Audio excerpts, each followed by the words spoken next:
Xarlayan bal təbii baldır. Çünki balın xarlanması, elmi dildə isə kristallaşması, balın tərkibindəki glukoza, fruktoza və su miqdarından asılı olan tam təbii bir prosesdir.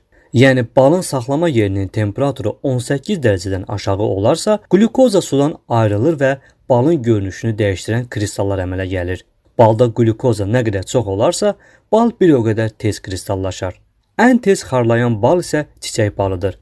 Səbəbi arının çiçəklərdən topladığı nektarın içində glukozanın çox olmasıdır. Bir sözlə, balın xarlanması onun keyfiyyətsizliyinə görə yox, tərkibinə görədir. Xarlayan balın tərkibi kimyəvi olaraq ölmür. Amerika və Avropanın bir çox ölkələrində xarlayan bal ən hörmətə layiq baldır. Çünki onlar bunun təbii olduğunu elmi cəhətdən anlayırlar. Bu işdən məlumatsız insanlar kimi xarlayan bal tərkibində pesok, yəni şəkəri çox olan baldır fikirlərindən çox uzaqdırlar və bunun tamamilə yanlış fikir olduğunu da bilirlər. Əgər balı xarlayan görmək istəmirsinizsə, əvvəlki halına qaytarmaq da mümkündür. İlıq suyun içərisinə qoyun və bir müddətdən sonra bal əvvəlki halına qayıdacaq.